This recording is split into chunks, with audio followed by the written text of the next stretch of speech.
ኢራን ኒኩሌራዊ መደባታ ሙሉ በሙሉ እንድሕር ዘይቋሪጻቶን ደጊማ ኒኩሌራዊ መደባታ ከተማዕብሎን ከተበራብሮን እንተጀሚራ ኣብ ልዕሊኣ ሓያል መጥቃዕቲ ክግበር ከም ዝኽእል ፕሬዝደንት ኣሜሪካ ዶናልድ ትራምፕ ኣጠንቂቑ። ፕሬዝደንት ኣሜሪካ ዶናልድ ትራምፕ ኢራን ባሊስቲክ ሚሳይላትን ኒኩሌራዊ ኣጽዋርን ዳግማይ ምዕባል እንተጀሚራ ኣብ ልዕሊኣ ካልኣይ ዙርያ ከቢድ መጥቃዕቲ ክድግፍ ምዃኑ ይገልጽ ዘሎ። ፕሬዝደንት ሕቡራት መንግስታት ኣሜሪካ ዶናልድ ትራምፕ ከምዚ ዓይነት መግለጺታት ዝህብ ዘሎ ቀዳማይ ሚኒስትር እስራኤል ቤንያሚን ኔታንያሁ ኣብዚ እዋን ናብ ሕቡራት መንግስታት ኣሜሪካ ምብጻሕ ኣብ ዘካይደሉ ዘሎ እዋን እዩ።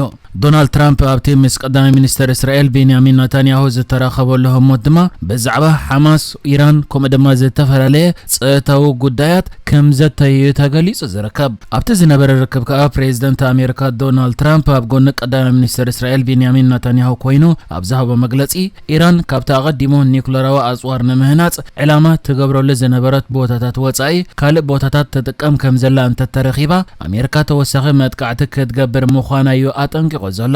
ነዚ ብዶናልድ ትራምፕ ዝተዋህበ መጠንቀቕታ ነዊሕ ከይጸንሐዩ ብወገን ኢራን ግብረ መልሲ ዝተዋህበሉ ኣማኻሪ ላዕለዋይ መራሒ ኢራን ዝኾነ ዓሊ ሻምካኒ ነዚ ናይ ፕሬዝደንት ትራምፕ መፍራሕ ኣብ ዝሃቦ መልሲ ዝኾነ ኣብ ልዕሊ ኢራን ዝፍጸም መጥቃዕቲ ቁልጡፍን ከቢድን ግብረ መልሲ ክወሃቦ ይክእል እዩ ኣፈራሪሑ ዘሎ። ከም ዝከር ኣብ ወርሒ ሰነ መንጎ እስራኤልን ኢራንን ኣብ ዝነበረ ኩናት ኣሜሪካ ኣብ መወዳእታ መበል 13 መዓልቲ ናይቲ ኩናት ኣብ ልዕሊ ኢራን ከቢድ መጥቃዕቲ ብምፍጻም ንገለ ካብ ኒኩሌራዊ መደበራት ኢራን የዕንያ ነይራያ።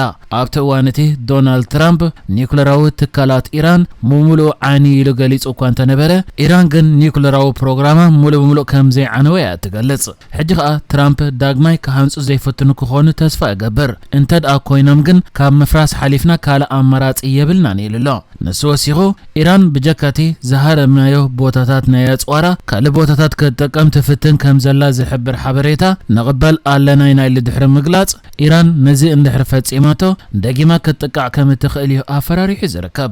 ብዛዕባ ሓማስን መፍታሕ ዕጥቂ ትዕጡቕ ጉጅለን ብዝምልከት ድማ ዶናልድ ትራምፕ ብመሰረት መደብና ብቁልጡፍ ናብ ካልኣይ ምዕራፍ ክንሰጋገር ኣለና፣ ግን ምፍታሕ ኣጽዋር ክህሉ ኣለዎ።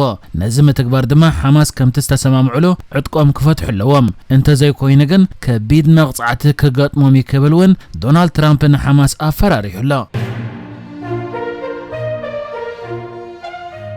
ኣብ ክልል ትግራይ ኣብ ከተማ ዓድዋ ኣባላት ሓንቲ ስድራ ቤት ዝኾኑ 5 ህጻናት ብሰንኪ ተወሊዑ ዝተረስዐ ሓዊ ዘስዓቦ ትኪ ተዓቢሶም ህይወቶም ከም ዝሰኣኑ ፖሊስ ገሊጹ። እቲ ሓደጋ ብቐዳም ኣብ ከባቢ እንዳ ገብርኤል ዝበሃል ከተማ ዓድዋ ከም ዘጋጠመ ዝተገልጸ ኮይኑ ሞት ናይቶም ህጻናት ድማ ኣብ ዝቐጸለ መዓልቲ ሰንበት ከም ዝተረኽበዩ ኣዛዚ ፖሊስ ከተማ ዓድዋ ምክትል ኢንስፔክተር መኮነን ኣሰፋ ንማዕከን ዜና ቢቢሲ ሓቢሩ ዘሎ። ሓላፊ ፖሊስ ኣብ ዝሃቦ መግለጺ እቲ ኣደ መግቢ ንምስራሕ ሓዊ ጉዳ ከም ዝነበረት ብድሕሪኡ ግን ነቲ መግቢ ትሰርሓሉ ዝነበረት ሓዊ ረሲዓቶ ከየጥፍኣቶ ማዕጾ ዓጽያ ምስ ደቀሰት እቶም ህጻናት ከም ዝሞቱ ይገሊጹ።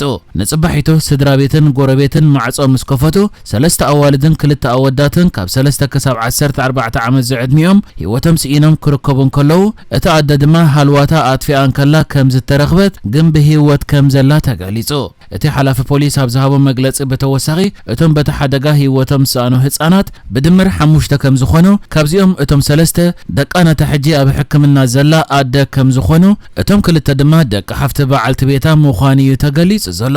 ፖሊስ ናብቲ ሓደጋ ዘጋጠመሉ መስኮት ዘይብሉ ተዓጽዩ ዝሓደረ ገዛ ምስ ኣተዉ ብትኪ ተዓብሊኹ እቶም ህጻናት ድማ ምስትንፋስ ሲኢኖም ተዓቢሶም ህይወቶም ሲኢኖም ከም ዝተረኽቡ እዩ ተሓቢሩ ዝርከብ።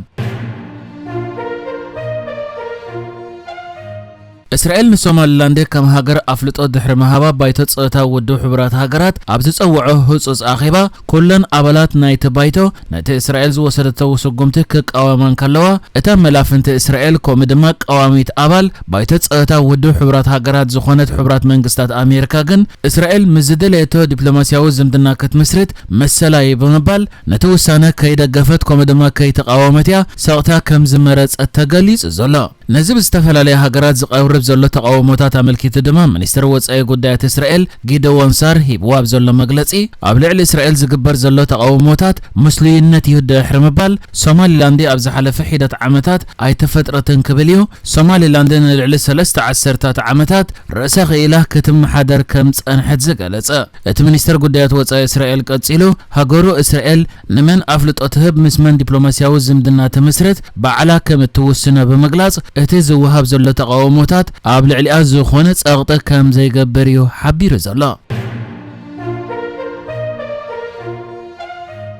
ሚኒስትር ጉዳያት ወጻኢ ኢትዮጵያ ጌደዎን ጢሞቴዎስ ጉዳይ ኣፍ ደገ ባሕሪ ንኢትዮጵያ ኣብ ምልክት ሕቶ ዘይኣቱ ናይ ሃገራዊ ረብሓ ጉዳይ ብምባል እቲ ሃገር ጉዳይ ኣፍ ደገ ባሕሪ ከም ሓደ ካብ ቀንዲ ሃገራዊ ኣጀንዳታታ ይሕይላ ተሰርሓሉ ከም ዘላ ገሊጹ።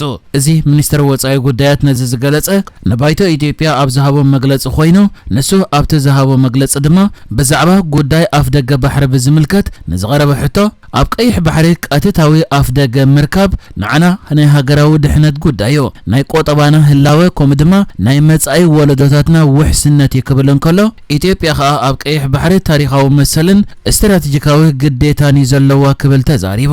ከም ዝፍለጥ ኢትዮጵያ ኣብዚ ዝሓለፈ 2 ዓመታት በጉዳይ ኣፍ ደገ ባሕሪ በተደጋጋሚ መግለጺታት ክትህብ ከምኡ ድማ መስከም ሶማሊላንድ ስምዓት ክትፈርም ተራእያ ዝነበረት ኮይና እዚ ጉዳይ ግን ምስ ኤርትራ ከምኡ ድማ ምስ ሶማል ኣብ ሓደ እዋን ኣብ ዲፕሎማስያዊ ወጥሪ የእትዋዮ። እቲ ምስ ኤርትራ ተፈጢሩ ዘሎ ዲፕሎማስያዊ ወጥሪ ድማ ብወገን ክልቲአን ሃገራት ብላዕለዎ ሰበስልጣን ናብ ናይ ቃላት ምምላስ ማዕቢሉ ብክልቲአን ወገናት ተደጋጋሚ መግለጺታት ክወሃብ ጸኒሑ እዩ። ከም ዝፍለጥ ቀዳማይ ሚኒስትር ኢትዮጵያ አብይ አሕመድ ንጉዳይ ኣፍ ደገ ባሕሪ ቅድሚ 30 ዓመታት ዝተፈጸመ ጌጋ ክእረም ብምባል ተዛሪብሉ ይፈልጥ እዩ።